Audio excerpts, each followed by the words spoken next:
পরিপূর্ণভাবে আমাকে জান। এই জন্য বললো যে তের সঙ্গেনি নিত্যযুক্ত এক ভক্তি বিশিষ্টতে জ্ঞানীন অত্যর্থম অহং সসমম প্রিয়। তখন ওই ভক্ত কি হয়, সে হলো আমার সবচেয়ে প্রিয় হয় আর আমি তার সবচেয়ে প্রিয়। এই ভক্ত কি করে, এই ভক্ত কি করে, এই ভক্ত হচ্ছে আমার হৃদয় আর আমি হই ভক্তের হৃদয়। হরে কৃষ্ণ। ভক্ত সদা সর্বক্ষণ আমার হৃদয়ে অবস্থান করে আর আমি সদা সর্বক্ষণ ওই ভক্তের হৃদয়ে অবস্থান করি। তখন ওই ভক্ত আর ভগবানের সাথে হয় মিলন। জয় নিতাই জয় গৌর হরি বলো। ভক্তকে ছাড়া আমি থাকতে পারি না আর আমাকে ছাড়া ভক্ত থাকতে পারে না। আমি কোথায় আসি না আসি ভক্ত তা উপলব্ধি করতে পারে, আমি কোথায় আসি ভক্ত তা জানতে পারে এবং আমাকে সদা সর্বক্ষণ ভালোবাসে। আমার প্রতি তার প্রীতি আছে, তার ভক্তি আছে, তার শ্রদ্ধা আছে। এই মতো অবস্থায় এই ভক্ত পরিশুদ্ধ হয়ে যখন এই পরিশুদ্ধ হয় তখন কি হয়, তার এই জড়জগতে যে বন্ধনের ভিতর ছিল এই বন্ধন আর তার থাকে না এবং সে কি করে, আমি তাকে সেই আমার যে নিত্যগুলো যে বৃন্দাবনে আছে আমি সেইখানে তাকে নিয়ে আসি। যায় নিতাই জয় গৌর হরি বলো।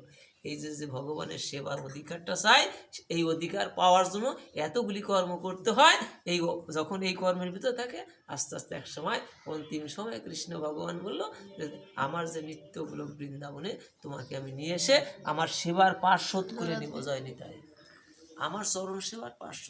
এখন ভগবানের সেবায় আমাকে আমি লাগাবো, এটা আমি ইচ্ছা করলে হবে না। একজোড়া জুতো, এই জুতোটা যদি জুতো যদি মনে করেন যে মালিকের চরণে সে চরণ সেবা করতে, মালিক যদি তাকে পায়ে জড়িয়ে নেয় তাহলে হরে কৃষ্ণ। আমি ভগবানের চরণ সেবার অধিকার চাচ্ছি, কিন্তু ভগবান যদি কৃপা করে আমাকে কখনো তার ওই যুগল চরণের জুতো করে নেয় তখন আমি তার চরণ সেবা করতে পারব।